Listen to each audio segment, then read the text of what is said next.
Stripping down science. The Naked Scientists. Hello, welcome to this week's edition of The Naked Scientists. I'm Chris Smith, and also here this week is Helen Scales. Hi, Helen. Hi. Now, this week, a hot story is going to kick us off because scientists have discovered the historical origins of curry, and it's a lot older than you might think. Also, have researchers finally uncovered the origins, or at least the Achilles heel, of the AIDS virus so that we can make a vaccine, and how scientists aboard a submarine got fairly shocked recently when a giant squid sidled up next to them and began flirting with their headlights. Helen. And also this week, it is our science phone-in show. We're devoting most of the programme to answering your science questions, including why does it get colder the higher up a mountain you go? And does cracking your joints really give us arthritis? And if you're in the mood to win something, we've got the most amazing prize for you this week because, and this is going to gobsmack your friends if you get one, we've got a mud-powered clock to give away. To tell you, or at least can you tell us, in order to win it, how many atoms there are, roughly, in a grain of sand? And if you get the closest answer, then you're going to win. The Naked Scientists podcast, powered by UK Fast, the UK's best hosting provider. On the web at ukfast.net. Chris, are you a fan of hot, spicy food? I love a curry. I really, really do love a curry. And when we were talking to David Julius, not so long ago, a couple of weeks ago on this programme, I said, do you think curry's addictive? And he kind of agreed and said, yeah, I think it is to a certain extent. I think you burn out the nerve fibres in your mouth that feel pain. And, you think so? Are you a Vindaloo man? And this makes you become accustomed to hot curry. And yes, yes, I am a Vindaloo person. Wow. OK, well, I'm definitely go for a red Thai curry, the hottest one in the Thai family, which I think is great. But it seems that us humans have been enjoying fiery food for a very long time indeed. In fact, South Americans may have been spicing up their food with chilies for at least 6,000 years. Now, that's according to a new study which found minuscule traces of chilies in ancient cookware from Ecuador, a discovery that was something of an accident. For years, archaeologists have been scratching their heads over the identity of ancient grains of starch from South America, which weren't in any of the known staple food groups, because we would expect to find things like maize and squash and things like that. So where did they find this starch? This was actually embedded into the mortar and pestle. So the objects that you kind of grind up food with. And so archaeological specimens of these things. Absolutely, yeah, absolutely. And they were hanging around and no one really figured out what they were and perhaps weren't thinking very broadly about what it could be. But that's until a team of scientists led by Linda Perry from the Smithsonian National Museum of Natural History in Washington, D.C., who they discovered that modern cultivated peppers, including chilies, have much larger starch grains than their wild relatives, which got them thinking to look at perhaps were these starch grains, these unknown starch grains, were they chili? And that's what they actually found, that they were fiery chili peppers. How do they know they're the fiery ones and not other members of the family like sweet peppers that are not so nasty? I'm not actually sure exactly why that was. I think it's something to do with this particularly large size of these grains. But of course it is the whole family of chilies that includes the capsicums, the sweet peppers that we eat, as well as all the different sizes. And I don't actually know why it is that it's meant to be the smallest ones are the most fiery, aren't they? So if you go for the bird's eye chilies in Thailand, they will blow your head off. Absolutely. But the bigger ones are all right. But it's basically, it's confirming something for us that we've suspected for a long time but never been able to prove, that actually these ancient South Americans have been using chilies for a very long time, long before Christopher Columbus turned up and took chilies back to Europe, because it was actually that he brought them back and distributed them around the rest of the world, because they were only really initially grown in South America. So all these places that we associate with hot curry, like India, Pakistan, Bangladesh, and those kind of areas, didn't actually, they're not the sort of cauldron of curry's origins. I think there's lots of other ingredients in a curry. It's like curry powder and so on, but the chili part of it, very much in Southeast Asian cooking, is it's an essential ingredient. And yes, that's South American. But I think one of the funniest things is to think, why on earth did these ancient civilizations cultivate chilies in the first place? Because you can imagine you might have found a wild chili growing somewhere and take a bite of it, and it was the most blistering, horrible experience. Why on earth, even the most macho man, why would he have bothered going to all the effort of domesticating a chili? Well, some people have suggested that one reason for that might be because the food that people had available to them was pretty horrible.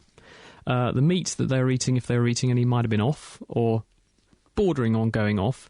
And therefore, if you had something which was pretty strongly flavoured without actually ruining the flavour of the underlying flavour, if you see what I mean. So chili has this very powerful masking effect because it puts you you're so much concentrating on what's going on with your mouth that some of the less nice flavours may get overlooked, let's say.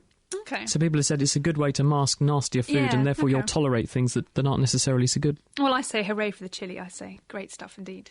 Good piece of news also from the American continent, this time from North America, though. It's from the NIH, National Institutes of Health's Vaccine Research Centre. It's a guy called Peter Kwong, and he's published a paper in the journal Nature this week in which they've got their best insight yet into why it is that HIV is so successful as a pathogen. In other words, why it is that in the 20 years or so, we sort of acknowledged last year, 20 years since HIV was formally identified, why it is that we've now got 50 million people around the world who are HIV positive and 5 million new cases every single year. Yet, despite the best that modern medicine can throw at this, we're still no closer to having a vaccine for it. And what's really interesting is if you study people who are infected with HIV, they make heaps of antibodies of many different types, but none of them are at all effective at blocking the ability of the virus to jump from that around the cells of that person, or even to stop it getting to another person. You can have someone which you sort of almost vaccinate with HIV, they'll make some antibodies, but when the virus comes along, it can still infect them. So why is that? If we come to some better understanding of this, then? Well, what they've done is to use a process called X-ray crystallography, and what this means is that you take little portions of the virus, the bits that you're interested in, and you make crystals of them and shine X-ray beams into them, and you can study their three-dimensional shape. That's how we looked at DNA and things like that, wasn't it? That was very important there. Exactly right. Now, these guys managed to use an antibody which is called B12. It's an artificial antibody, and this very interesting artificial antibody works by snuggling up to a certain portion on the surface of HIV, and it can block the ability of HIV to infect. Now, why it's important is that what these people have found with their X-ray crystallographic studies is that when HIV goes up close to a cell, the virus is covered in this sort of viral Velcro. It's lots of little hooks, which are like grappling hooks that the virus uses to lock onto a target cell and then invade it. And the reason that antibodies we normally make when we're infected with HIV don't work is because the virus is very clever. It keeps its cards close to its chest. It keeps these grappling hooks locked away in a hidden pouch on the surface of the virus.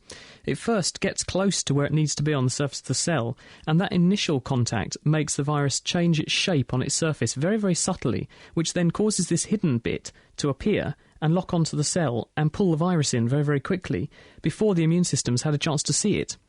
And so what they think is, if we can make a stable form of this bit that does the hooking on and present that to the immune system as a vaccine, it might be that you make more of these antibodies that can recognise this shape-shifting bit of the virus, and therefore we'll have a more promising way to make a vaccine. That sounds great. Is it? And this is a fixed thing, because I don't know an awful lot about the details of what's going on the surface of these viruses, but I had the understanding that it was changing, and that was one reason why we really weren't able to figure out what was going on, because it was the surface kind of structure of the virus was changing constantly. Is that right?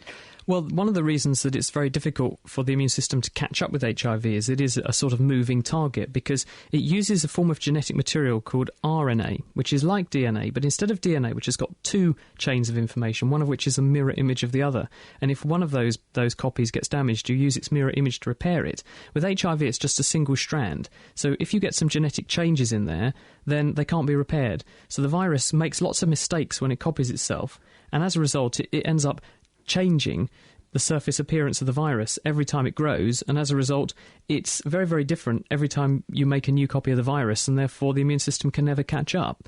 But the good news is that this bit of the virus that it needs to lock onto these cells to get in, because it targets certain white blood cells in our immune system, that can't change, because if it changes too much, the virus wouldn't be able to get into the cell anymore. So it has to keep this pretty much the same. So there's a strong selective pressure to keep it the same, and that's why it keeps it hidden. And so if we can make a version of it that's stable with it on the outside, it should enable the researchers to make something which works as a kind of vaccine and makes people make antibodies that do work. Because it really would make such a difference, because we have come so far, 20 years, and we still haven't figured this out. It seems quite incredible, but maybe this will help. Fantastic. Well, as always, I'm afraid I have to apologise ahead of time. You know what I'm like. I can't get through a show without mentioning something that came out of the ocean. So here I am. I'm going to get out of my system this time. But this week we've had some really exciting glimpses yet again into what life is like in the unseen deep ocean from a team of scientists led by Tsunemi Kubadera from the National Science Museum in Tokyo, who've taken a brand new high-definition film of deep-sea squid which seem to be behaving rather strangely a very long way down beneath the waves. How far down?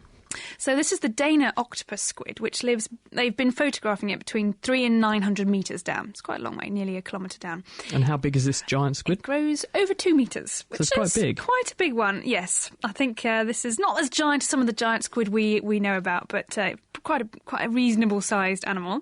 And it has these large glowing bulbs called photophores on the end of 2 of its 8 legs. That's why it's called an octopus squid. And this new video footage taken off the Ogasawara Islands, I think that's right, in the western North Pacific, shows the squid using these shining lights while it's hunting. And this might be partly, they might be trying to confuse or perhaps stun the prey with a blinding flash of light, or possibly even using the light to measure the distance of the prey, to see how far away it is in the pitch black of the deep sea environment. And another thing the team found was quite surprising was just how swift and agile a predator these Dana octopus squid are. Because they previously thought, from some of the structure of the muscles that they found in sort of dead specimens that have been trawled up, that they were sluggish and very slow moving. But actually they nip around quite happily all over the place, up to about 9 kilometres an hour, and are really quite agile. But the kind of funniest thing they discovered, and I just love this picture in my mind of what's happening, and we can also actually have a look at this online. If you want to go to the, we'll put it on our website, you can have a link through to the journal, and they've got films online, clips that you can have a look at. But when the team switched on 2 torches attached to the outside of their submersible vessel, these squid started acting very strangely indeed, and really paying quite a lot of attention to them. And actually even, it looked like they were trying to communicate with them, flashing back their photophores, and they think... So this is sort of squid flirting? It could have been trying to flirt with its newfound squid friend, because it's a very lonely place down there in the deep sea, and so you find someone you think might be your friend and you have to go and say hello. I think that's rather lovely. It's amazing the lengths that these deep sea animals will go to exploit that environment, because I was sort of working something out the other day, which is why the sea looks blue. That's another story, but the point is that once you get more than a certain depth underwater, the only light that can really get down there is blue light. So if you have eyes that can see anything other than blue light, then it looks pretty much black. So there's some fish, these dragon stomiid fish, which live at very great depths, and what they've done is to develop this additional organ which sits just beneath their eyes, and it fires out red light. And because red light is totally unknown at those kind of depths, most other fish just can't see it. So what these fish have now got is this secret covert means of communication with each other, because other fish of the same species can see it, because their eyes are adapted to see this red light. And also you've now got this perfect infrared spy camera, because you can shine it round all about you. Any fish that you illuminate in the beam doesn't know it's being spotlighted, and you can then rush in and snap it up. It's fantastic. And some of the creatures colour themselves red deliberately because they think they won't be seen because there's no red light down there. And these guys are getting in there and tricking them. It's pretty sneaky, I'd say. The Naked Scientists, supported by the Wellcome Trust. Now, are you feeling experimental? It's adequately dark outside that our experiment for this week will now work if you want to have a go. Anna Lacey is out in Cottenham with Dave Ansell, and they're joined by Luke and Alice, and they're going to have a look at the effects you see, which is pretty spooky, when you hold something under a street light. Hi, guys. Hello, yes, and welcome to Cottenham. We're here in a house here in Cottenham this week with Dave. What is it we're going to be doing today? We'll be looking at some strange properties of streetlights. We'll be finding out what's going on there soon. But before that, we've got 2 helpers who live here in Cottenham. So can you tell me your name and how old you are? Hi, I'm Luke and I'm 14. Hello, I'm Alice and I'm Luke's brother and I'm 8. You're 8. Well, that's brilliant. Thanks there to Luke and Alice. And so, Luke, tell me, what do you like about science? I like explosions and stuff. Explosions? And what about you, Alice? Well, I like the same as Luke, bangs. Dave, are we going to be getting any bangs this evening? I'm afraid no bangs at the moment, but it's quite interesting all the same. OK, well, tell us then. You've got something in your hand. What are we going to be doing this evening? What you need is a nice brightly coloured thing. A magazine's good. I've got a Science Festival programme here. So if you're anywhere near Cambridge on the 17th or 24th of March, come along. There's lots of exciting science to do. Well, thanks for the sales pitch. Now, what next? Well, you also want a nice old-fashioned street light, one of the yellow ones. There's 2 different kinds of yellow ones. There's really yellow ones and kind of whitey yellow ones. You want the really yellow old-fashioned street light. They're kind of almost orangey. That's the ones, yeah. So what do you want Luke and Alice to do first? Well, first of all, do you want to have a look at this? Can you see any colours in that? Oh, there's green, there's purple, there's yellow. And what can you see, Alice? Well, I can see red, green and purple too. OK, so basically we can see lots of colours. That's probably what we might have expected, seeing as, we're in a nice lounge here with lots of lights on. Now, what do you want them to do next? we're just going to take it outside and have a look at it under that street light and see what it looks like. OK, well, that sounds quite simple. But let's ask for some predictions first. So, Luke, when you take this magazine outside and look at it under the street light, what do you think might happen?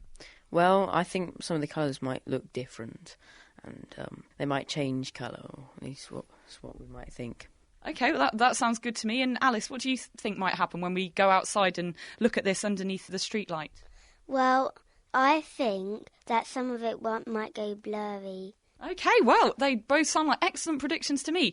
Well, what we want you to do is have a go at this at home. It's really easy. Just get any kind of magazine with lots of colours on, have a look at it inside so you're well acquainted with the colours, then go outside underneath one of those quite orangey street lights and then have a look again and tell us what you see. So what you need to do once you've got your answer is call in on 08459 25 2000, or you can email your answer to chris@thenakedscientist.com. So until then, bye from Cottenham for now, and we'll be back later. Thanks, Anna. And if you want to have a go at that, just remember, get yourself a nice, glossy, shiny magazine, take it out and wave it under an orange street light and tell us what you see. First person through with the correct observation could win yourself a mud-powered clock. Right, Felix is on the line. Hi, Felix. Hiya. Welcome to The Naked Scientist. Great to have you with us. Yep. What do you want to talk about? I want to talk about eyes. How come when you look in the sun or a bright light with your eyes closed, your eyelids are red? Is that like your blood or the colours being absorbed by red? Oh, you're pretty close, actually. It's a bit of both. There's two things going on here, Felix.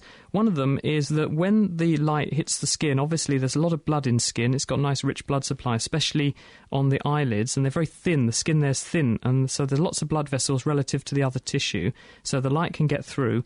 Blood absorbs all colours apart from red, and that's why blood looks red, and that's because it's got iron in the haemoglobin that's in the blood cells, makes it look red. So some of that light is being reflected out of the blood in your eyelid and into your eye, and that means you see a bit of red. But there's another cunning reason, and that is that when light shines through tissue, have you ever done the experiment where if you take a torch and hold it under your chin, your face glows red? Yeah. Now, what's happening there is that tissue, such as skin and your face even, transmits red wavelengths of light very, very well. But it doesn't transmit blue or wavelengths of light towards the blue end of the spectrum very, very well, because you know that white light, or the light that comes out of a torch, is a mixture of different colours, isn't it? Are you aware of that? Yeah.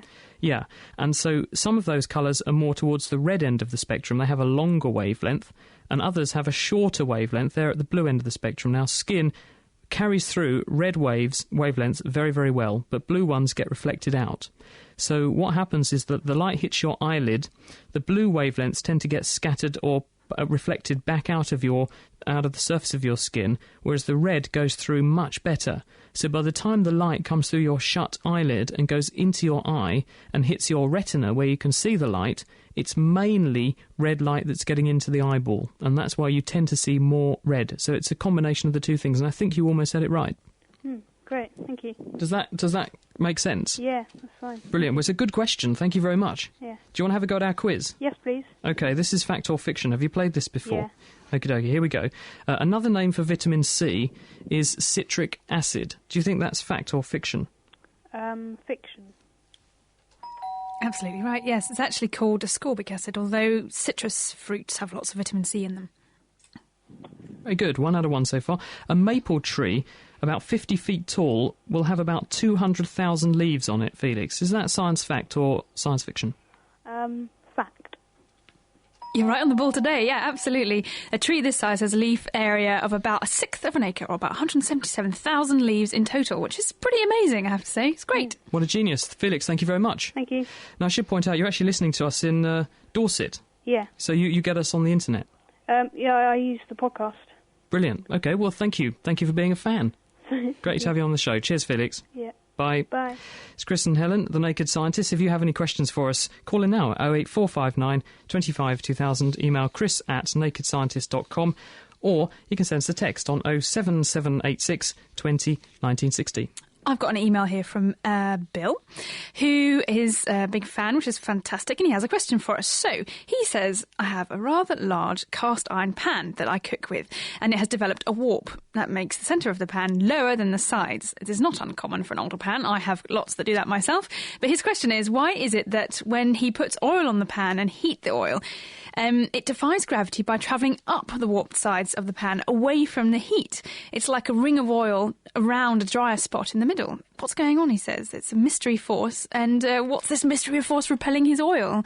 Or any ideas, Chris? This sounds kind of crazy. We put this on last week's programme and we asked if anyone at home could help. Well, Dirk wrote to us, and Dirk said, this is about your call for help regarding the warped cast iron frying pan. I think that when the pan's reheated on the stove, the pan expands and the warping is lessened, which reduces the pooling in the centre, and subsequently the hot oil will move about the frying pan due to convective currents. So that's one explanation, which I think is probably reasonable. Yeah, that makes quite sense. One other thing, I was thinking about this. I woke up thinking about this morning, because I do things like that. That's how much we care. Yeah, well, quite. And I was thinking, well, oil is quite sticky. It likes to stick to itself.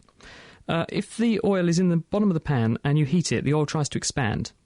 Okay? Yeah, okay. Now, where it gets hottest, i.e. where the pan is touching the cooker the best, which is in the bottom of that pool, that's where the oil gets hottest. And as it moves away, it gets cooler. So if it tries to expand, it pushes itself up the hill a little bit. But the oil is also stickier. Where is it stickiest? Well, it's stickier where it's cooler, which means the uphill bit is going to be stickier now than the bit down in the bottom of the pool.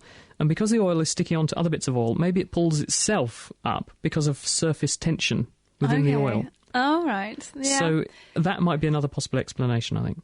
Okay, I'm not quite convinced yet, but if anyone else has any ideas out there why this might be, then perhaps we can keep this going. Sorry, Bill, not to be completely conclusive on that, but I think at least it's given some ideas of what might be going on.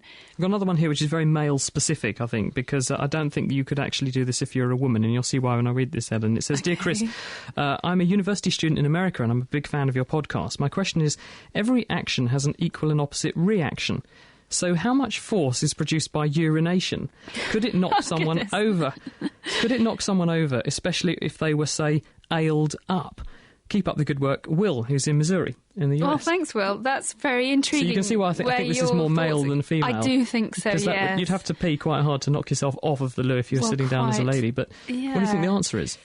I can't possibly think that would be hard enough to push you. You mean you're standing up and... No, I don't believe it. I don't believe it at all. No, I don't think so. I mean, surely... I mean, I'm not a man. I don't know if these things are very different than what I experience, but I don't think so, no. What do you think at home? If you have an idea whether the force being equal and opposite to the force of urination is sufficient to knock you over, give us a call and tell us. 08459 25 2000. Email chris@nakedscientist.com, or you can send us a text 07786 20 1960. Don't forget our kitchen science. We want you to go outside with a nice bright magazine and illuminate it or look at it under a street light, a nice orange sodium street lamp.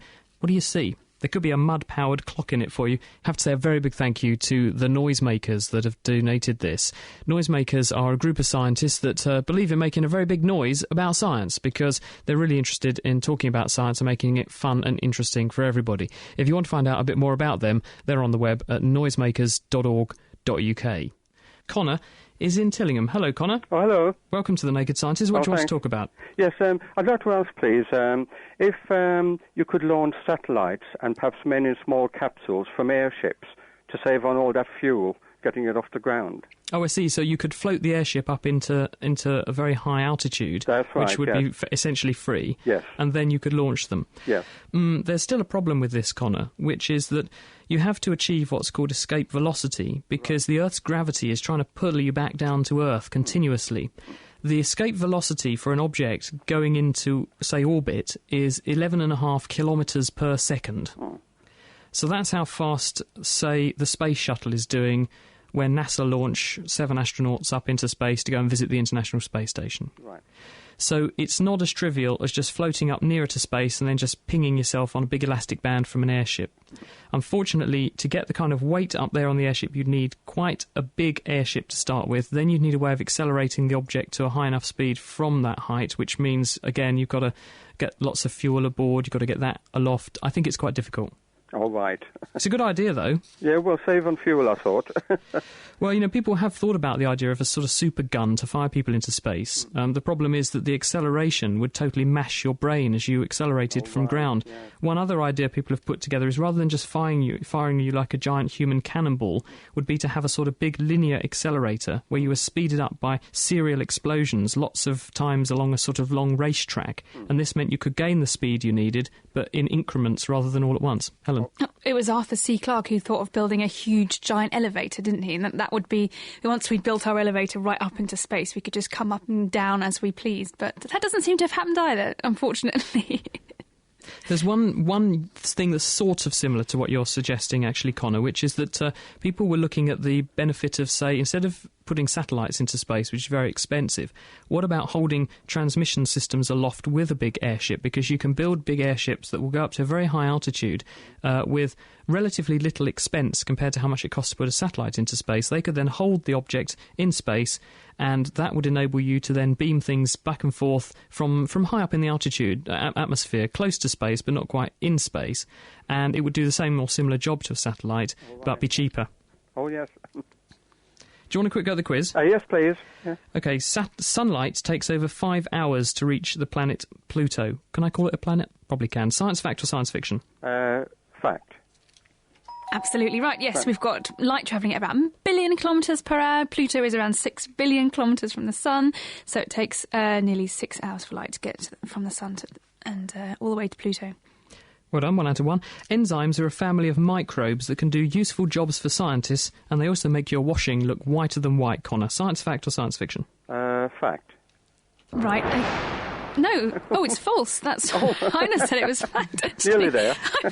Oh dear, I got that wrong too. I shall read what it says in front of me, which says that enzymes are chemicals that speed up reactions between other chemicals by acting as catalysts, like the catalytic converter in a car's exhaust pipe. They are made of proteins, and a cell's genes tell us how to make all the enzymes that it needs.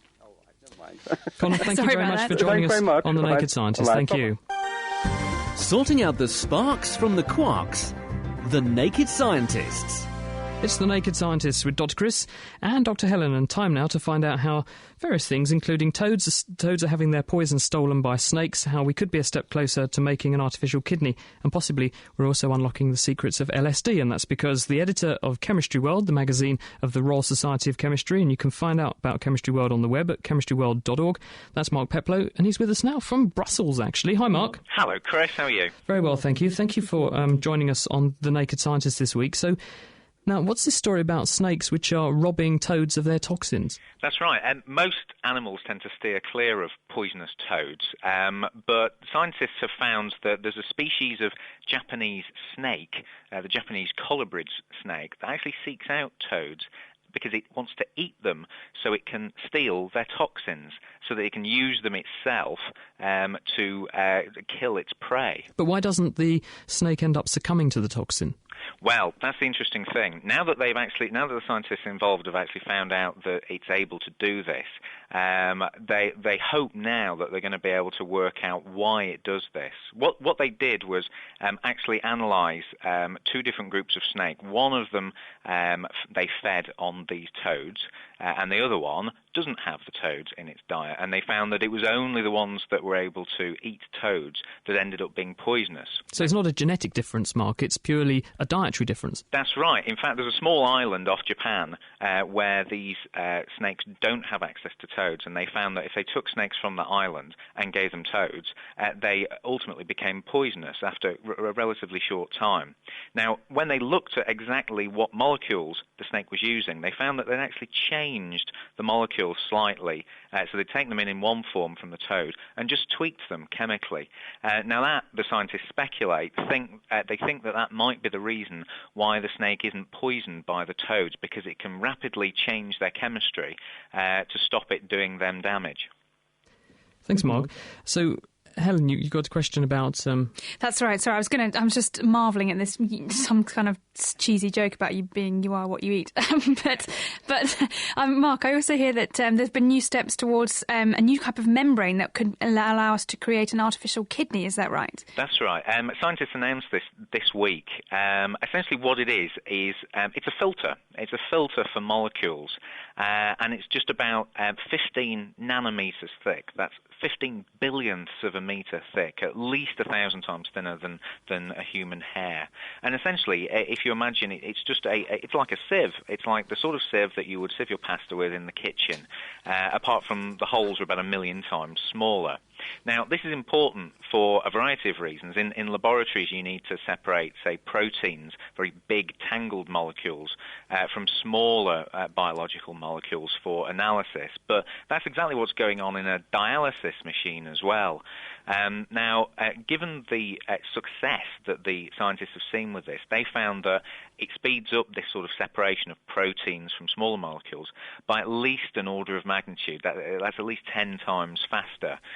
In the test that they did, where they were comparing a small fluorescent dye molecule with a big fat protein called bovine serum albumin, they found that what would normally take several hours using the conventional polymer membranes that you see in dialysis machines, they could achieve the same in about 6.5 minutes. Now, if you could actually get this working in a conventional dialysis machine, that potentially speeds up the process tremendously. Now, they're not there yet, but this is a very promising material, and moreover, it's really quite tough and relatively easy to manufacture, mainly because it's made out of silicon, the same stuff that goes in your silicon chips in your computer. Especially given how much dialysis actually costs the NHS, because it's a very expensive process to do. But Mark, lastly this week, you've got an interesting thing here about unlocking how LSD sends us on a trip of a lifetime. Yeah, this is a nice short and sweet little story, actually.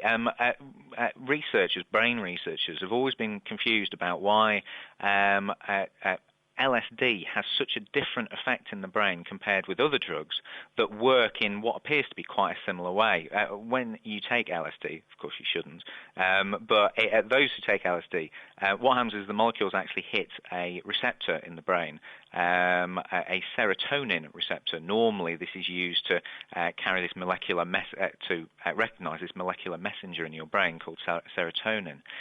But the thing is, if you have a drug like LSD hitting that, why then does other drugs, such as sleeping pills, which also hit the serotonin receptor, why don't they give you hallucinations? Well, the researchers have found it's basically because it's not a two-stage on-off switch. This receptor can either be off, or it can be on by LSD, which sends out one chemical cascade of reactions which ultimately gives you hallucinations.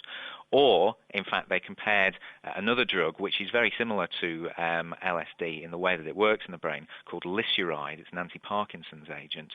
They looked at exactly how that was interacting with the serotonin receptor, and they found that it was actually switching it to a third position, which researchers hadn't known about before.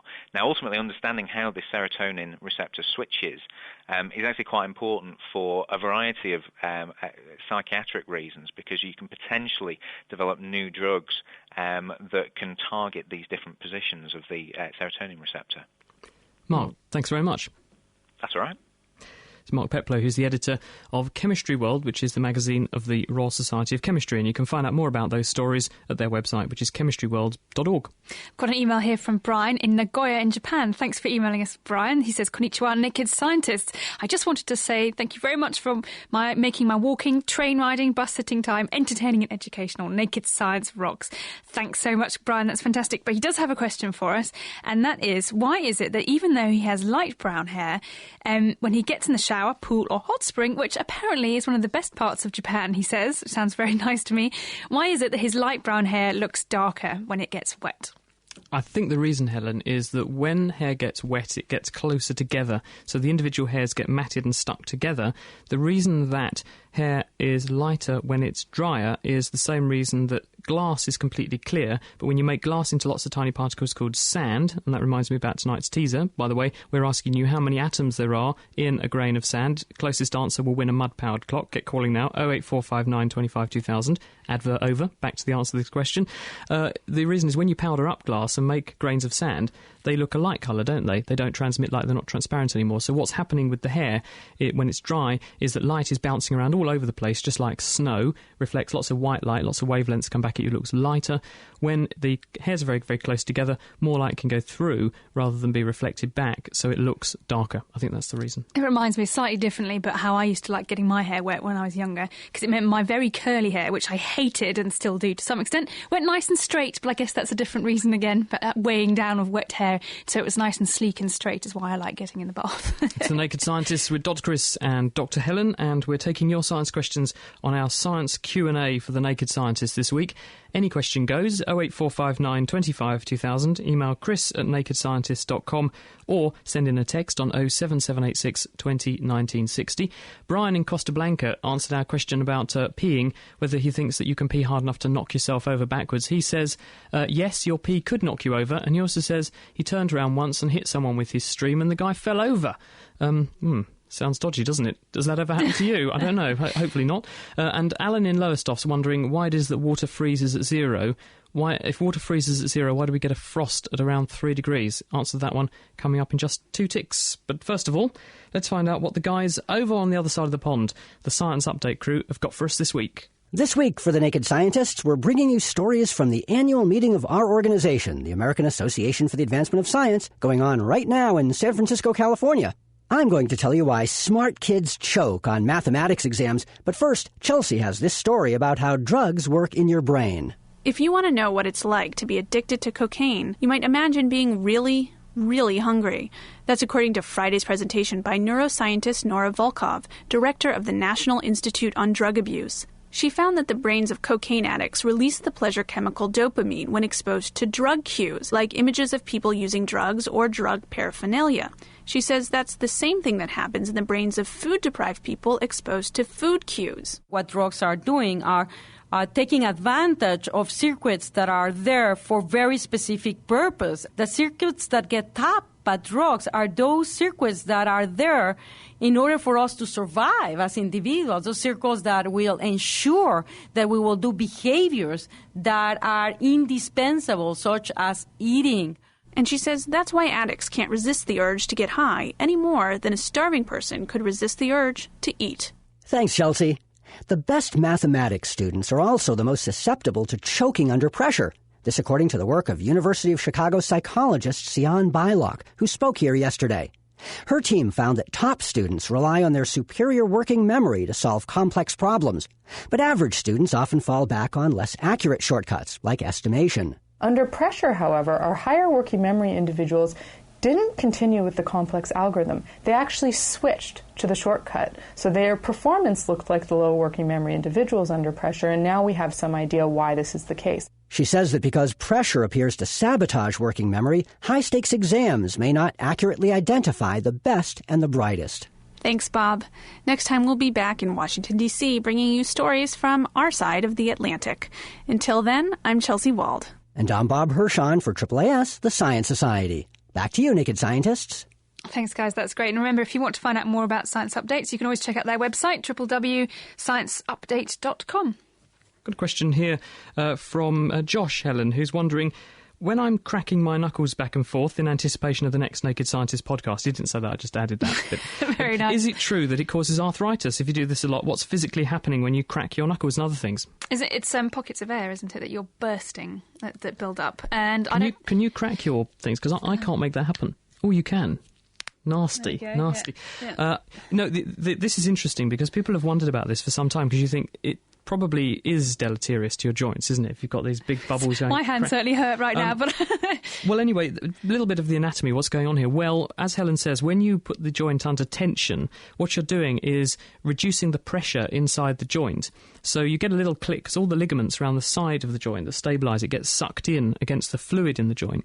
Because the pressure in the fluid is reduced, gas that's dissolved in that fluid can then come into one big bubble, and it goes pop, and it pops into existence, and that bubble takes up about 15% of the joint space that's there for the fluid to occupy normally.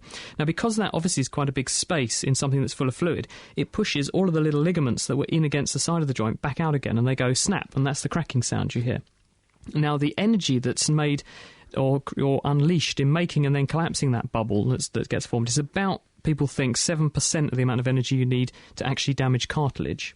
so it shouldn't, in theory, be able to cause arthritis. Some facts and figures, though. There was a guy called Daniel Unger, and don't ask me why he did this, but he cracked the joints of his left hand for 50 years, but not the joints of his right hand, and he did not have any signs of his left hand being more arthritic than his right hand. Then there's been one other study, bit dicey, but there were 300 people who all cracked their joints for 35 years. There was no evidence of an increased risk of arthritis amongst those people, but their grip strength was much, much weaker. It was only about 25% of what it should be. Okay, so perhaps maybe we shouldn't. I don't know. Perhaps not enough, not too much. I think I'm a general believer in life of everything in moderation, so don't crack your knuckles that much and it should be all right. Don't forget our kitchen science this week. We're asking you to get a nice glossy magazine, take it outside and look at the colours under the nearest street lamp. What do you see? You could win yourself a mud-powered clock. 08459 25 2000 for your observations. Now, Mike is in Malden. Hi, Mike. Hello there. Welcome to The Naked Scientist. Hi. I use, not regularly, but quite often, silicone sealer, you know, the sort of stuff you put around a bath and that sort of thing, to seal it off. And it's always trying to get a finish. And the only thing that sort of really finishes it off between, you know, into a right angle, from the tiles to the bath, as it were, is to wet your finger. And over the years, I've tried all sorts of things, from a piece of round steel and fairy liquid and salt water and everything. But the only thing that really works is to wet your finger and just run it along. And just keep wetting your finger and run it along. And why does that work, I guess, is what you're asking. The reason is that silicon, it's not like silicon you find in microchips. Silicone, as in the stuff that you seal things with, a nice jelly, is actually a big polymer. It's like loads of spaghetti chains all linked together, and it's lots of silicon surrounded by oxygens, and they form these big long chains linked up end to end, and they actually are water repellent. So if you lick your finger and smooth it, then what you're doing is being able to push it into place, but it won't stick to you because your finger's got a layer of water and it doesn't like water so much. So it'll bond to other surfaces but not to the water. So your finger forms a sort of insulating layer of water, keeping the silicon away from you, and as a result, you can push it into the shape you want. But why doesn't it work when you dip your finger into a pot of salt water or even just a pot of ordinary water? Interesting. The only thing I can think is that there are other clever things in saliva, such as a protein called mucin, which is why your saliva's all slimy, and that may also be helping to lubricate and prevent the silicone from locking onto your finger. That's the only thing I can think, though, but it's a difficult question. I think we may have to take it as homework. Perhaps someone out there can help us with it. Yeah, but it definitely does. I mean, I've tried it with all sorts of things, from thinners, as I say, washing up liquid, thinners, salt water. You know, I thought, oh, right, if you can lick your finger, then salt water must work. But it doesn't. No, I think it's probably some other constituent in the saliva. Maybe someone out there knows the answer. We'll find out for you. Yes, please. Do you want to go at the quiz, Mike? Yeah, OK. A flu virus is about half the size of a human hair. Do you think that's fact or fiction?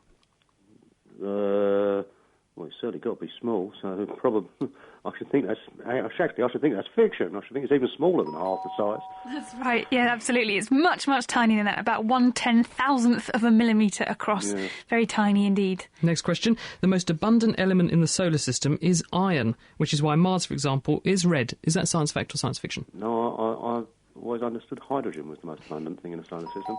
You've got it for us. Absolutely right. Well done. Fantastic. Right. Thank you, Mike. Great to have you on the show. Bye. That question, which we had from Alan in Lowestoft, wanting to know if water freezes at 0 degrees, why do we get a frost around 3 degrees? Water freezes at 0, why do we get a frost at 3? Well, what I think's going on is that the ground is a source of radiative heat. So just as we talked about on a show the other day about how a car's front and back window, because they're pointing up at the sky, lose heat more quickly than the side windows on the car, i.e. by radiating their thermal energy up to the open sky, and that's why they freeze more quickly, whilst the side windows pick up heat from nearby buildings and trees, so they don't freeze so quickly. I think what's happening when you see the air temperature being some degrees above 0 and the ground actually having frost on it, what's going on is that the ground is a radiative heat source. So it can see the clear sky above it on a clear night, so the ground totally radiates away all of its energy very, very fast to the sky and goes down to 0 or below 0 very effectively because the ground's good at giving up energy. but the air and the atmosphere sitting above the ground is essentially transparent to the radiation, so that it doesn't actually insulate the ground very much. And also, air molecules are not very good at giving up the energy that they've already got. So they lose their energy much more slowly than the ground does. So the air can still be at, say, 3 degrees, but the ground is now lower than that, say 0 or even minus 3 degrees. So the frost forms on the ground, but the air temperature is still not quite freezing. So I hope that answers that question. Laurie in Hutton says, in the Middle Ages they thought the world was flat. Is the universe flat, or does it just go on and on and on, or is it a certain shape? Well, the answer is, Laurie, we don't know, but what we do know for sure is that the universe is getting a lot larger. It's expanding, and if you look at distant galaxies, like the Milky Way, but a long, long way from us, they're what's called redshifted. And what that means is the light waves coming from them to us have been stretched out. And the reason they've been stretched out is because the space separating us and that distant galaxy has got bigger. So it's stretched the waves, and it makes the galaxy, well, more red dominated than it should be. And that's the same reason that when a police car comes towards you, it sounds different to when it's going away from you, when it's got the siren going, obviously, because of this thing called the Doppler effect, and it's the same phenomenon. Now, we were asking you earlier about this question of if someone peed hard enough, could they knock themselves off their feet? Well, I'm very pleased to say we have an answer on this. Andrew Liner is a physics teacher, and he works in Brighton at Cardinal Newman School. Hello, Andrew. Hi. Thank you for joining us on The Naked Scientist. Now, can you help us with this question, please? Yeah, well, these problems are rather hard to put your finger on, but I was thinking, well, what's going to make you... not put my finger on this question, if I may. Well, not in anyway. Yeah, if you're on a travelator on a supermarket, if that suddenly started off with a bang or stopped with a bang, you'd fall over if it's going too fast. And I looked on the website to see travelators, and apparently the Department of Transport, they say that 0.5 metre a second is a safe speed. So I guess this guy who's ailed up, as it was said, if suddenly it started up or stopped, you'd probably fall over. So what you're after is moving somebody with a sort of jolt up to 0.5 metre a second. Now, as the other guy said, it's a matter of action and reaction. If I'm 85 kilograms. Now, if I was going to have to move at 0.5 metre a second backwards, I'd have to project 1 kilogram of water at 42.5 metres a second. Now, that is 150 kilometres an hour. If you could do that, you could actually pee 90 metres in the air. That's Helen's laughing. That's some feat. Can you achieve that, Helen? No, definitely not. That sounds ridiculous. No, I'd be hard pushed for that. So, what size urethra would that take? I mean, how much would you have to be peeing out to get that kind of acceleration? You're talking about a fireman's hose with... Well, I'm popular with the ladies, but not that popular. Yes. Yes, bragging again. I think we're really talking about a fireman's hose, which would be something like about 2 kilowatts of energy of power put into it to do anything like that. Well, not even that height. And is the human body capable of that kind of output? Well, you can run upstairs briefly if you're fit and expend about 1 kilowatt for a short time. Now, that's using the large muscles of your legs to do that. Your abdominal muscles, well, they're not designed to do that at all. So the answer is probably, well, definitely not. So you'd need muscles the power of what you've got in your legs, in your abdomen, around your bladder, to be able to expel urine that fast in order to be able to push yourself over if you were urinating that hard. Yeah.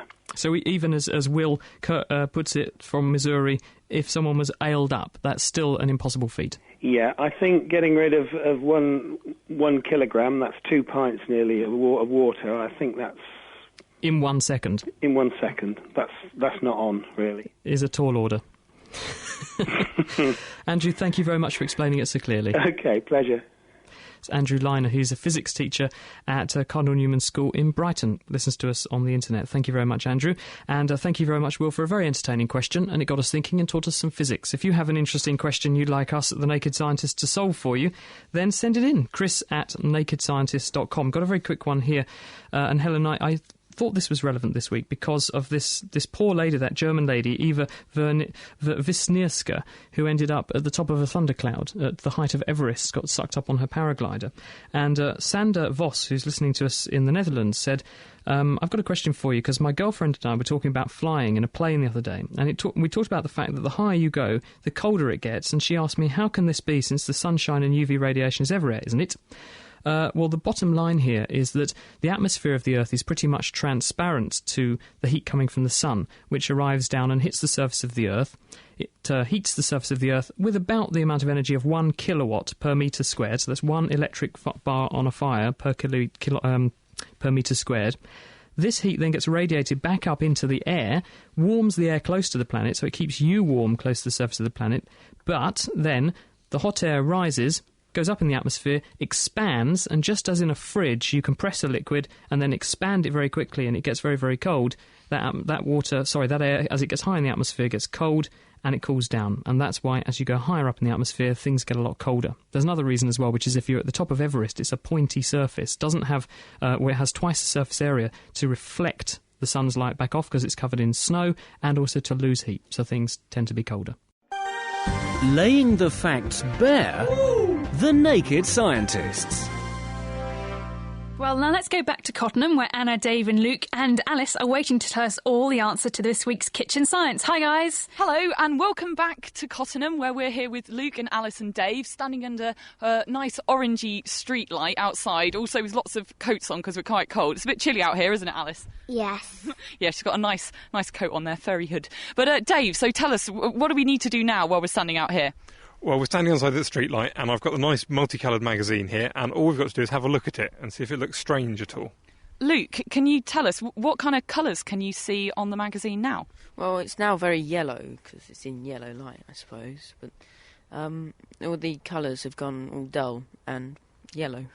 And what about you, Alice? What kind of colours can you see now? Well, I say dull the same as Luke, and the green has gone yellow, but you can still see the ink. Yeah, that's it. So you can still kind of see the pictures, you can see the drawings on there, but yeah, the colours, they kind of look a bit kind of grey and not very interesting. So Dave, why is it, first of all, that we can see the different colours on the magazine in normal light anyway? Well, white light's got all the colours of the rainbow in it. So if you've got a green area, it will tend to absorb red and blue and all the other colours like that and reflect lots of green light, so it will look green, and the same for all the other colours. OK, so now we've come out here under an orange light. As Luke and Alice are saying, it looks kind of yellowy and a bit dull. Why is that? Well, street lights are a very special kind of yellow light. They actually only produce light under a very, very narrow set of colours, so it's only a certain yellowy-orange light that comes out. So it either reflects that yellowy-orange light or it doesn't. So you can only see yellow or not yellow, so it looks monochrome.